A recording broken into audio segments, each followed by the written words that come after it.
This is Where We Live from Connecticut Public Radio. I'm Catherine Shen.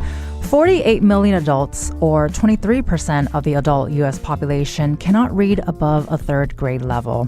And according to ProLiteracy, which is a nonprofit for adult literacy and basic education, they say bringing reading levels up would generate an additional $2.2 trillion in annual income. Today, we get a deeper understanding of adult literacy in our country and across our state. Many people suffer from shame around the struggle to read and write. But literacy isn't just limited to reading and writing. It can also refer to basic math, comprehension, and critical thinking skills. For people who struggle to read, it creates a lot of barriers, and it also affects people's livelihoods and even our democracy as a whole. This disconnect isn't talked about much, so here to help us dig a little deeper to understand literacy and how it impacts our society is Aliyya Swaby, who is a reporter for ProPublica, and Mark Vanace, who's the president and CEO of ProLiteracy. Thank you both for joining us today. Hi, thanks for having me. Thanks, Catherine. Thanks for having me. Aliyya, we want to start with you. In your reporting for ProPublica, you wrote that 43 million adults in the U.S. cannot read, write, or do basic math above a third grade level. That seems to be a huge part of the population. Can you tell us about what does that mean, really? Yeah, so first, thank you so much for having me on the show. So that's a large number for a lot of people, and that's actually where we started with our reporting, is seeing that number, seeing the 1 in 5 Americans, adults who struggle to read English at a basic level and wanting to know more about it. What we learned is really that that population of people is everywhere and throughout the country in all sectors of society, but a lot of times hidden or actively hiding because of the shame and stigma that they have around not being able to read well. The population is a lot more, the definition of not being able to read, I think, is more complicated than people think. So it's not necessarily that people can't read basic words, but there's a range of low literacy that has to do with reading comprehension and then actually being able to function when it comes to literacy out in the world, when it comes to, basic things like reading a medical form or going to vote. And we're definitely going to want to talk more details about what you just mentioned, especially when it comes to reading beyond just books, say, our traditional sense of what literacy is. But I do also want to talk about, because literacy skills seems to be the foundation of our education. So, Aliyya, can you talk about, how does it come about that we have such low literacy for our adults in our country? Yeah, so it's more complicated than people might think at first glance. There are a lot of different interconnected and systemic reasons why people are unable to read, and also a lot of individual reasons why people are unable to read well. Some of it is to do with our education system. There is a real struggle with schools in terms of identifying students who have issues with reading, identifying students who have learning disabilities. That means that they need more support. A lot of students graduate or have graduated from school without being able to get the support they need for things like dyslexia. Other reasons are people who speak other languages and haven't learned English and haven't learned to read and write English. But I think an important thing to note is that even though a good number of people who are in that 40 million are people who don't speak English, 2/3 of the people in that group are people who were born here. So it is really an American problem, and really, I think, an American duty to fix it. And Mark, we've only scraped the very, very surface of this conversation so far, but we'd love to hear what you have to say about what Aliyya has been talking about so far, with literacy being the basis of our foundation, but the low literacy rates are quite low. Yes. First, I would want to make sure the listener understands that we use this PIAC data to sort of get a range of where the adult learners are. And so when we say, as Aliyya said, they're not able to access texts that are, say, above a second grade reading level, I wouldn't want any of the listeners to think that that's a functional level, because it's intriguing. In order to really navigate this world, if you're reading at, say, a 1.5 grade reading level, and you can make it through day-to-day life, your coping skills are extraordinary and enviable. But it's just that when we think about the type of text that we almost take advantage of our ability to, when we exit a doctor's visit and we read the post medical instructions, incredibly complicated, or we look at what comes to us at the pharmacy, or we even think about the ability to pass a driver's permit test that we take for granted.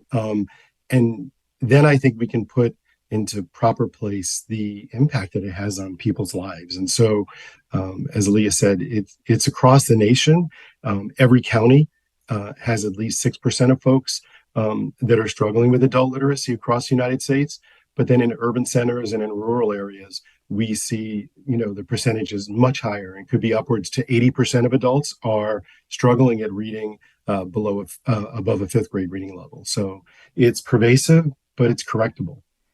And Aliyya, as we have talked about earlier, this is such a complicated issue. And you mentioned that learning disabilities like dyslexia could be a part of the problem as well. So from your reporting, what did you learn about how much do intellectual disabilities play into literacy skills? Because a lot of people either don't get help early or they don't ever get diagnosed.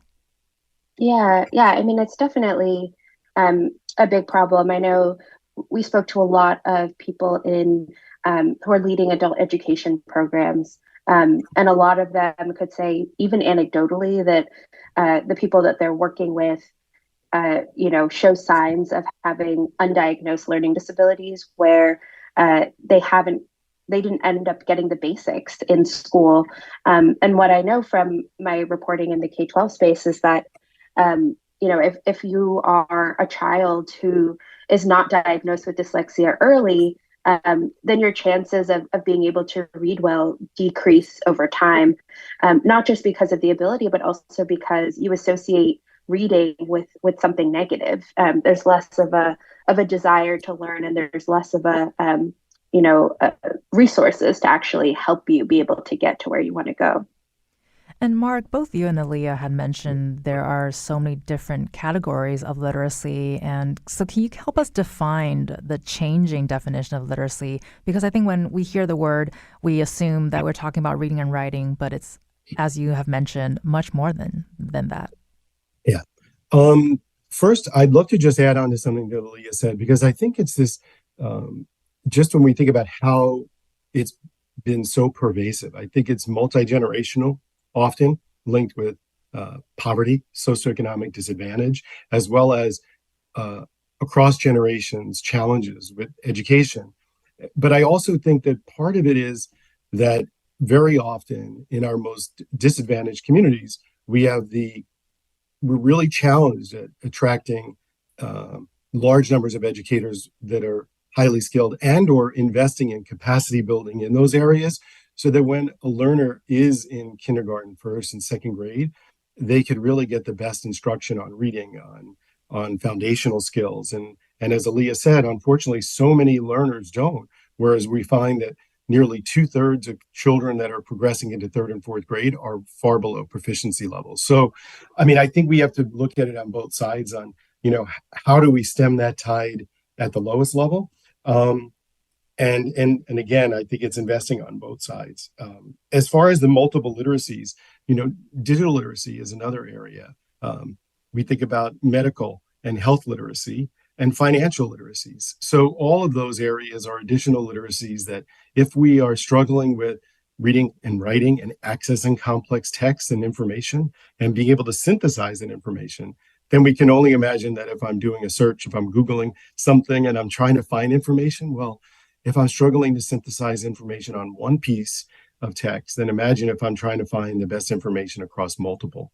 Or I'm trying to fill out an application for something at my bank. And again, challenging. And so the multiple literacies, and certainly digital literacy is another area where, there's increased focus on trying to help build up literacy skills for reading and writing, as well as simultaneously building up the learner's ability to access digital tools.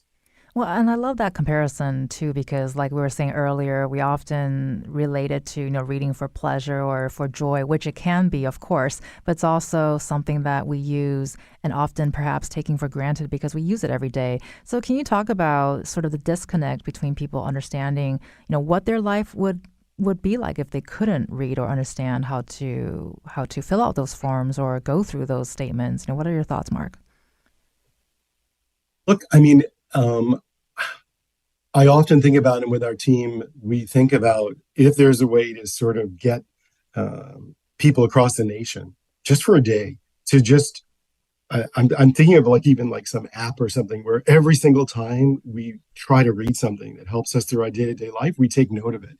And I think it would really elevate in our minds and bring it to the top of all of our agenda of how we do take it for granted, how literacy helps us navigate nearly every moment of our lives, of our waking lives, when we're at work, when we're trying to help our kids get to school, when we go to the doctor's office. So I think that would really help people understand and have more empathy for others that are not literate. And of course, the joy of reading is incredible. I mean, I'm an avid reader, my family, we're all avid readers, but I look at, and it's important to read for joy. But if you're just trying to make it through the day, that seems like a luxury that we're not understanding folks and the challenges that they go through every day. I would love to hear Aliyya's comment on this. Yeah, go for it, Aliyya.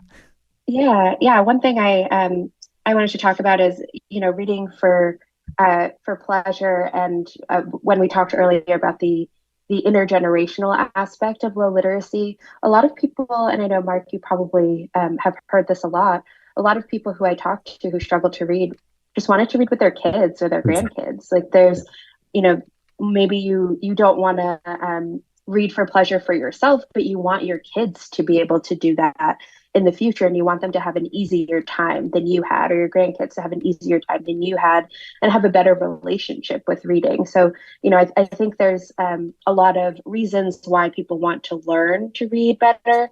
Some of it is in the job hunting space and wanting to do better financially, but some of the reasons are really personal reasons that a lot of us share of wanting our loved ones to be better off than we were. And I wanted to ask Aliyya, thanks for mentioning the relationship between for a parent wanting to read to their kids. How does the literacy of a parent impact the literacy of a child? I imagine there's a huge influence there.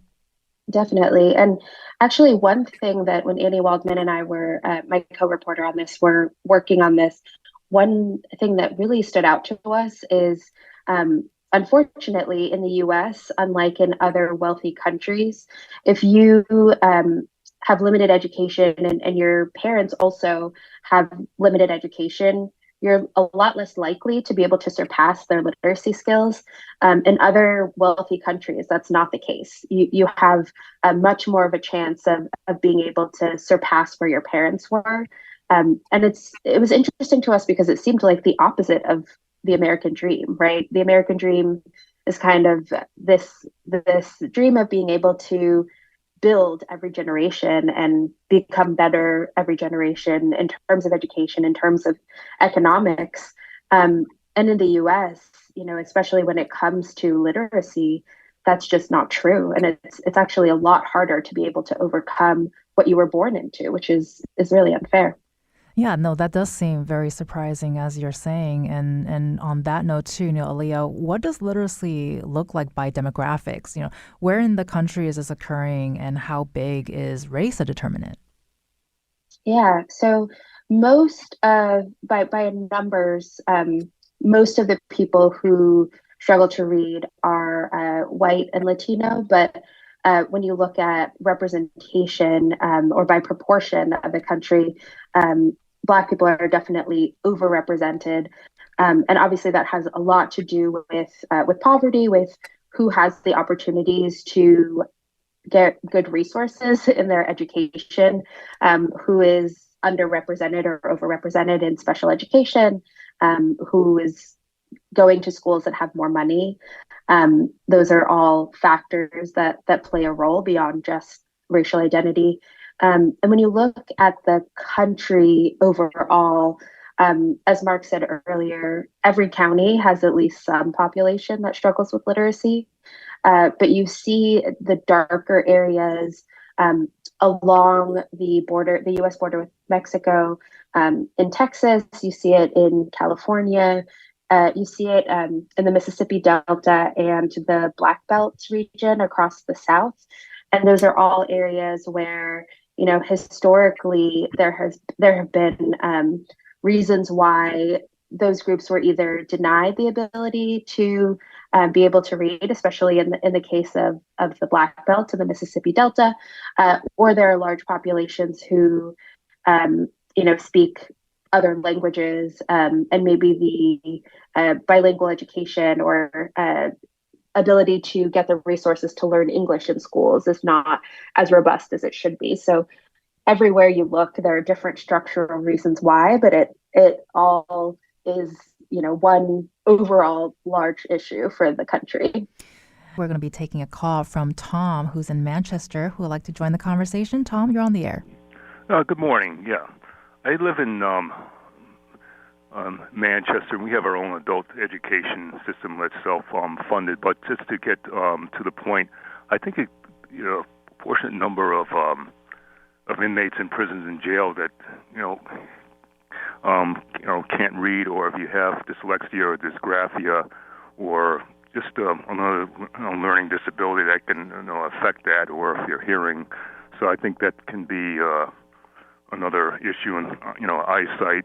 Number one and two, when you mentioned with race, I don't know if that can, I'm not saying can be used against you, but right now I guess you could be arrested about rap tunes or something like that. It can be used against you in court, or learning one time about Ebonics. So I guess it's the whole language and phonics to learn from that basic, and getting parents involved. If parents can't read or write too, I don't know if that can affect the family situation financially, and just getting that help that you need at Pride, but also people aren't feeling judgmental against you, that you're not dumb or lazy. If you have a learning disability or not, that you just need that second chance, especially if you come out of prison, to cut down on recidivism and anger management, others, so that can want it to lead to a life of crime or anger or something like that, and to domestic violence. We don't know, but we try in Manchester to have our town agencies help out families in different ways, and hopefully that learning should be for everybody, and getting some kind of education, whether you go on to college or not. So I think just watching out for that type of class discrimination. And you're right, where you live, the rich can have their tutors and others, but it shouldn't be that way. We should value all children. Well, I want to thank Tom from Manchester for the call, and thank you so much for your really good points. I want to ask Mark to respond to some of the things that he was saying, because it does relate to the conversation we're just having, Mark. Yeah, it does deeply. And Tom, thanks for your insights. I mean, and your empathy. You're 100% right. And when we think about folks that are incarcerated, adults that are incarcerated, 70% of incarcerated individuals struggle with low literacy. And yet we know that for those adults that while in prison, those that participate in education program that has a strong emphasis on literacy have a 40% lower rate of going back to prison. So we do know that if we help folks on the path of literacy, it is, from my perspective, having been dedicated to literacy my entire career, it's the number one bridge to attaining the American dream. Like an example from a study, an economic study that was for looking at recidivism, $1 spent in correctional education, for every dollar we spend, we save $5 in reincarceration costs. So the data's there. Sometimes I think it's the will that's sometimes lacking, or just figuring out how to exactly make sure we can scale. And just to add on to the other piece that Aliyya was alluding to earlier, which ties in what Tom said, is that for children that are born of an adult that is low literate or parent caregiver, they have a 72% chance of being low literate as adult.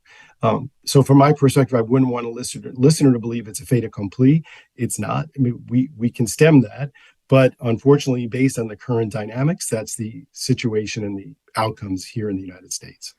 You've been listening to Mark Vanace. He's the president of and CEO of ProLiteracy, and Aliyya Swaby. She's a reporter for ProPublica, and they'll both be staying with us. Coming up next, we'll be joined by a literacy tutor with Literacy Volunteers of Greater Hartford.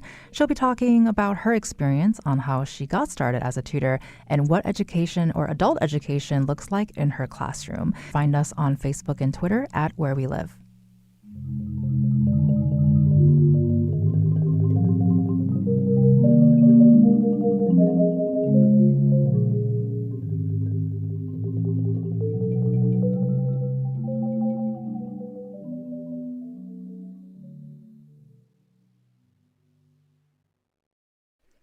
This is Where We Live from Connecticut Public Radio. I'm Catherine Shen. We've been talking about how there are many adults who struggle with reading, and not just in the traditional sense of reading novels, but with other kinds of literacy as well, like being able to understand a ballot, figuring out financial statements, and also having basic computer skills. So here to share what she's seeing from her adult students is Haley Guerrera. She is a basic literacy tutor with Literacy Volunteers of Greater Hartford. Thank you so much for joining us, Haley. Thank you, Catherine. Happy to be here. And still with us is Aliyya Swaby. She's a reporter for ProPublica who's been covering the issue, and Mark Vanace, who is the president and CEO of ProLiteracy, which is an adult literacy and basic education nonprofit organization. So Haley, I want to start the conversation with you by asking, how did you first get started teaching adult literacy? Sure. So I've been a basic literacy tutor since January 2020, but I actually first heard about Literacy Volunteers of Greater Hartford when I was in high school back around 2009. I visited Literacy Volunteers and got to sit in on a couple of ESOL classes. That's English for speakers of other languages for our listeners, in case they don't know. And that was in preparation for a service learning trip to Cambodia. So, that was when I first heard about the organization. And then when I applied to become a tutor a decade later, it was really amazing to me to see how much the organization had expanded, like with a career pathways program and a childcare program. So I always knew it was a very special place. And when I went through the training to become an official tutor, they gave me a choice. They said, do you want to be an ESOL tutor or a basic literacy tutor? And I just said, put me where you need me. And that's how I was assigned as a basic literacy tutor at LVGH.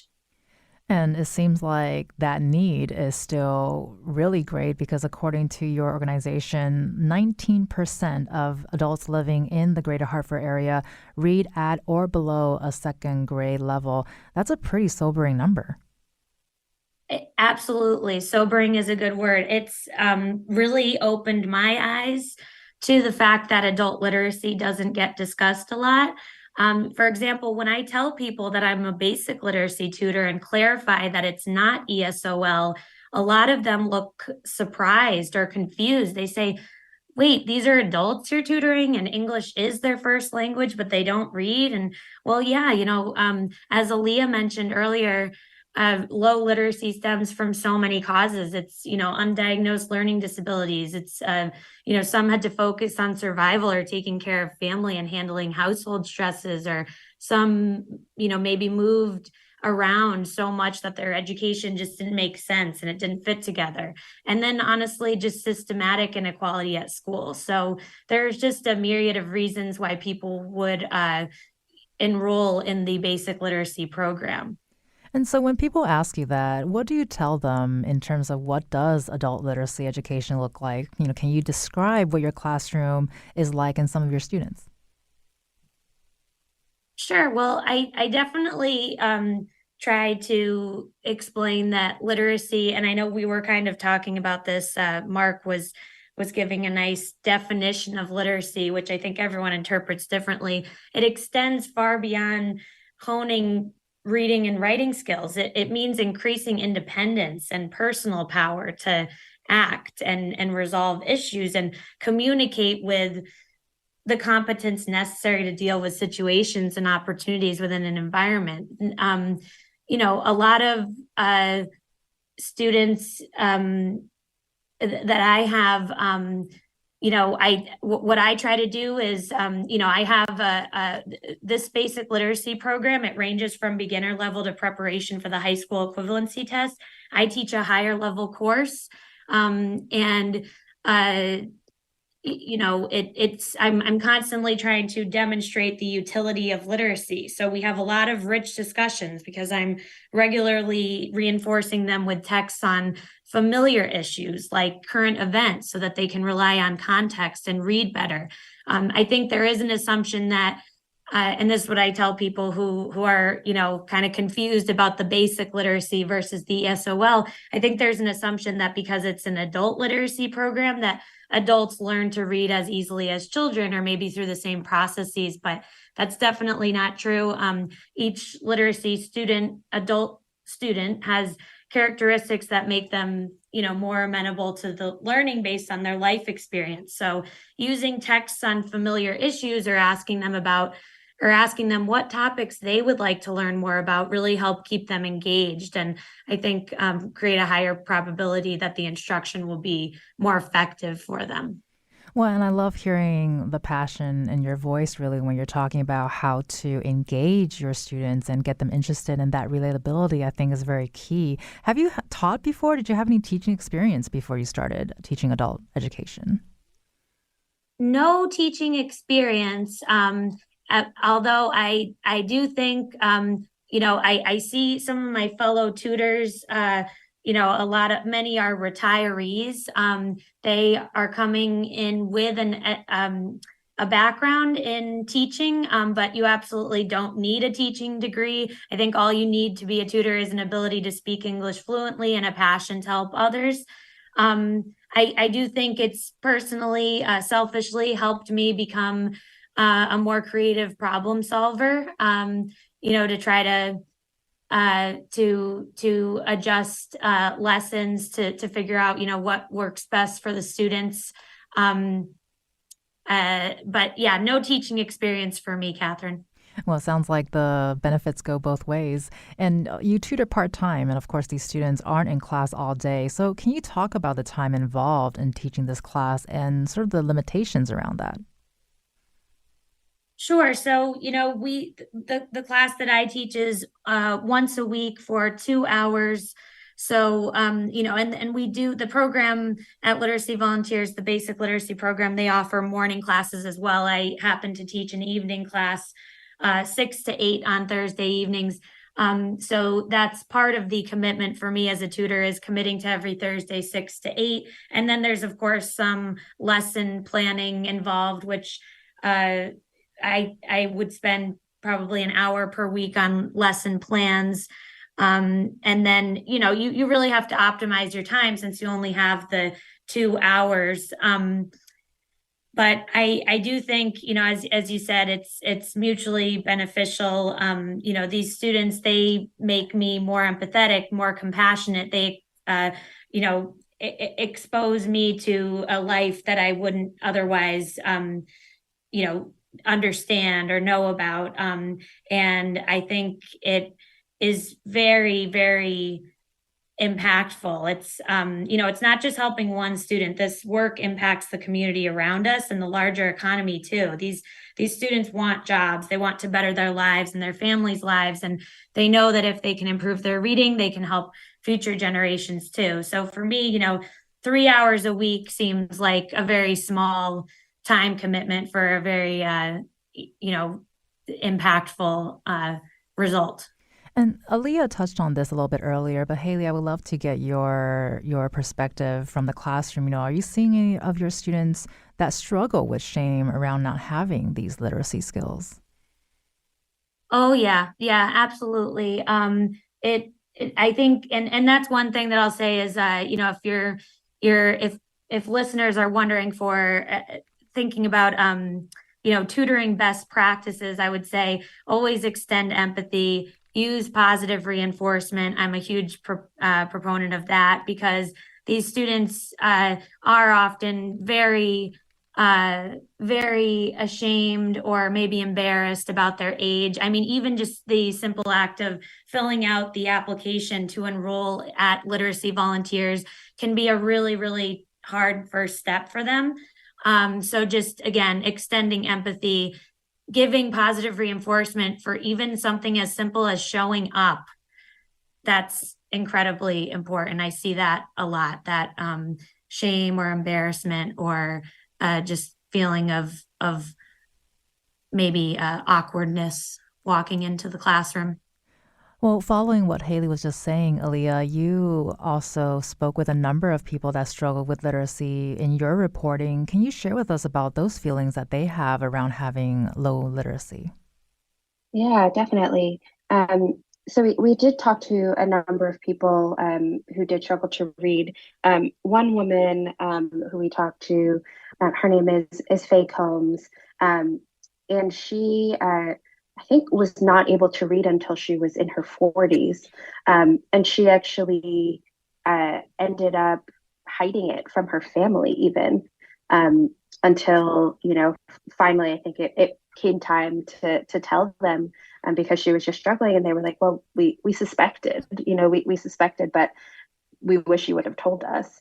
And so I think that exactly what Haley was saying, the shame can really get in the way of people being able to learn and surpass their difficulties with literacy. I think in adult education programs, as I was saying earlier, people have a lot of different reasons why they want to learn to read better. And whether that's because they are looking for a better job or because they are looking to read to their kids.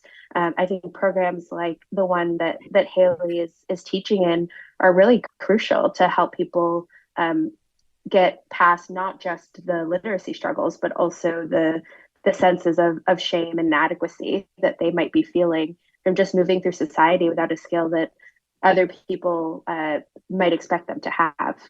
And echoing what you just said, with adult literacy programs being super important, Mark, can you talk about the gaps in literacy services, though? Because Aliyya reported a lot on those gaps in these services, that's including long wait lists and problems retaining students, and the fact that most of the people teaching and tutoring are volunteers. Yeah, the gaps are extraordinary, and Aliyya and her colleagues did such an incredible job of covering our space. I mean, there's numbers that look, depending on what type of program, that articulate that anywhere from as low as 3% of adults needing adult literacy support to 10%, but we believe it trends towards the accuracy of the lower, are currently receiving services. So just think about that. Even if we said 5% of individuals that need the services are receiving them. That means the largest number are not. In our member surveys, we find that nearly 50% of our programs have a wait list. And so therefore, students are coming out for their first chance or their second chance, and yet there's often not a provider or an instructor to support them. I commend Haley on her work as a volunteer tutor. My wife and I are as well, for a local program here in New York, but we don't have enough volunteers. We don't have enough instructors. 80% of instructors in the adult literacy space are either part-time or volunteers, and only 20% are full-time instructors. So, we need to put this at the top of our national agenda. There are things that are happening that are very positive. In doing that with our collective impact work at really trying to elevate this issue so that we can get more full-time instructors, we can get more funds to build capacity so that we can meet the needs of folks that are just not getting the services that they need. And both Aliyya and Haley talked about this too, but I want to ask you, Mark, what are some of the things that are preventing people from getting help with literacy skills and perhaps discourage potential learners? Look, there's multiple factors. One is, as both Haley and Aliyya alluded to, there is a sense of shame, especially when you think about the 2/3 of adults that have been born here, educated here. And I'll even say with our 3 learners, 2 of the 3 had gotten a high school diploma, um, special ed diploma, one of them, but were both reading at a first grade reading level. And they both felt, and as well as our third learner, felt such an incredible level of shame that they looked at it as their own individual failure. And so many of our first many weeks with them and early months was about building up their self-esteem and letting them know that it wasn't their failure and that in many ways the system failed them. And once they started to succeed, they started to have a deeper belief in themselves and didn't they really kept saying that they're not smart. I'm not smart. I'm not intelligent. And so the shame is a big piece. But then as Haley alluded to, if you come out to a program, say for example, you come out to a federally funded program, often federally funded programs, you're hit with a standardized assessment that's well above a third grade reading level. So you can imagine if you're struggling, that in and of itself is overwhelming. Many students just walk away and say, I can't do this. Others will struggle through it, but it will tell them that they're below a certain level. So I think that's a challenge. And we are trying to instigate a project that we'll be starting shortly, which we call the Hidden Millions Project, which is about how do we get access and how do we do a better word at getting this information out to so many Americans that don't know that this service is there and figure out ways of sort of getting to them so that we can provide services in a better way. I think what you just said has inspired many of us in the studio to want to sign up the moment we get off air. So thanks so much for that, Mark. And Aliyya, I want to ask you too. How does low literacy impact someone's career path and growth over time? Especially, what does the job path look like for someone who struggles with literacy? Yeah, definitely. So I want to talk about one woman that I spent a lot of time with over the course of this project. Her name is Jacqueline Davis. She lives in the Memphis area, and because of trauma that her father faced when he was a kid, he ended up keeping her out of school, and she got no formal instruction. And now, as an adult, she really struggles to read. She, stumbles over large words. Grammar is really hard for her. When she goes to the doctor's office, she has to ask for help filling out the forms. And her career path was really limited. So she ended up working as a cashier at fast food restaurants or local stores. And she often lied on the forms when they asked if she had a high school credential, which was sometimes the requirement for working at those places. No one found out, she said, but she was still, having to tell them things that weren't true in order to get the jobs that she got. Her dream was to run her own produce business. She wanted to grow fruits and vegetables and sell them to people and run her own business that way. But she was really stopped by the fact that she couldn't fill out grant paperwork. She couldn't fill out employment paperwork if she needed to hire someone. And so her dream ended up still being just a dream. And she was really to the point of that Mark was making about some of the challenges that adult education programs are facing and the people are facing who are seeking them out. She tried to attend one of those programs that had free classes in her county. And she actually was reading at such a basic level that that program was going too fast for her. And so she ended up dropping out. She ultimately found a free program with one-on-one tutoring, like the one that Haley seems to be volunteering with, and that has really worked for her. But I think, for these programs that are run or managed by different states, some of them are focused on people getting their GEDs and getting job training, which is great, but they sometimes end up leaving out people with the most basic literacy skills like Jacqueline. And, those people either fall further and further behind or just get discouraged luckily for Jacqueline, she was able to find something else that worked for her, but that's definitely not everybody's situation. And she's finding this late. She's in her 60s, but there are people who are trying to get promoted, are wanting to move up in the world, wanting to make more money, and they can't find the right program, or the program is too difficult or too challenging for them, and they really struggle.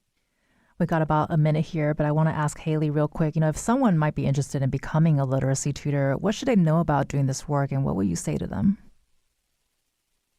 I would say absolutely.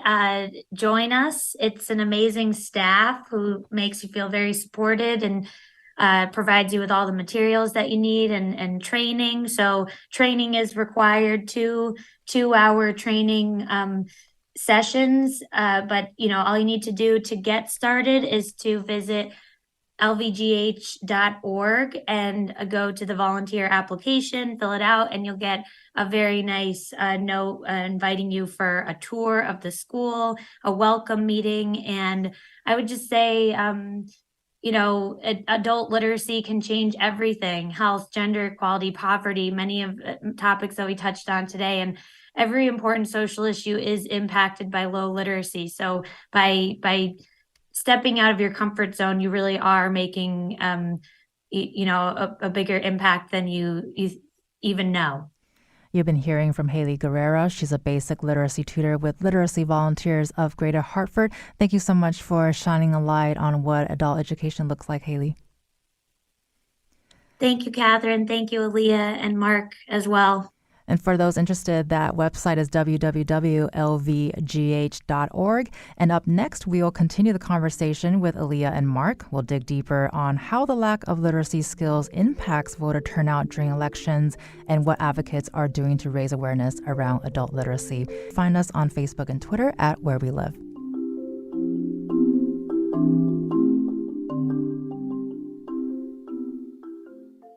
This is Where We Live from Connecticut Public Radio. I'm Catherine Shen. We're jumping straight back into our conversation with Aliyya Swaby, a reporter for ProPublica. She's reported on how literacy affects elections. And Mark Vanez, who's the president and CEO of ProLiteracy, which is a nonprofit for adult literacy and basic education. And so, Aliyya, you've done some reporting on literacy, on how it impacts voter turnout. When one of your reports, you wrote, "Given how relatively few people can swing an election, we want to consider what the impact might be of people with low literacy skills staying away from the polls." Can you share some of what you learned about that connection there? Yeah, definitely. So we ended up, my colleague Annie Waldman and I, we looked at voter turnout data in thousands of counties, as well as literacy data across the country. And we found that in counties with lower estimated literacy rates, there also was on average lower turnout. And so, it's hard to say for sure how people would vote if they had the opportunity to vote. But I think you can see from that increasing the literacy could also lead to more people voting, and it could end up turning elections, especially given that so many of our elections, especially in the last several years, have had really small margins. And so more people represented is always good, no matter how they're voting. And what should a ballot look like? So, yeah, I think so. One of the things that was most interesting to us as we were looking through this topic is that there are best practices on what a ballot should look like and how it should be designed, especially for people who struggle to read, to be able to vote on their own. I don't think a lot of us think about this too deeply, but for a lot of people with lower literacy skills, the process of voting can be an obstacle course. And so having better designed ballots can actually mean that more votes get counted. So the Center for Civic Design is a nonprofit that has laid out what this design should look like. So they say that ballots and forms should be written in simple language and laid out logically so that people are voting in the races that they want to vote for and for the candidates that they want to vote for. There should not be jargon or technical language in the instructions, especially for people who are voting, for the first time or are nervous to vote. And then also they really urge municipalities to test new forms on diverse groups of constituents. So, maybe something seems easy to someone with, a PhD in political science, but that's not necessarily the case for the vast majority of us, even people who have higher literacy skills, but especially for people who have lower literacy skills. Well, I know we can talk for days about this, but unfortunately, we only have about a minute left. But Mark, I do want to ask, what are some next steps you think we can do to help increase awareness around literacy and decrease the shame around it? One is, I know that for All In, which is the collective impact group of all the leading national adult literacy organizations, one of our top priorities is about raising awareness and making more of the American public aware of it. We know that we've just recently, in February, we've launched a bipartisan Senate caucus focused on adult literacy. So that's another way. And then I think we need to focus on professionalizing the field, building capacity within the field so we can reach more learners. But I also think we need to be looking at digital tools and thinking about that as a scalable way, because we have many examples. We have a tool called Learning Upgrade that we see binge learning, and adults are learning at all hours of the night. And so that's another way of thinking about how do we scale and reach more of those learners either on a waiting list or that working two jobs just makes it too difficult for them to come out to a program. So there's plenty of work to be done, but hope is there. And certainly a lot of energy around making this happen. Well, love leaving a show with hope. I want to thank Aliyya Swaby, who's a reporter for ProPublica, and Mark Vinay's president and CEO of ProLiteracy. Thank you both so much for joining us today. Thank you, Catherine. Thank you. And pleasure to meet you, Aliyya and Haley. I'm Catherine Shen. Today's show is produced by Tess Terrible. Our technical producer is Kat Pastor. Download Where We Live anytime on your favorite podcast app, and thank you so much for listening.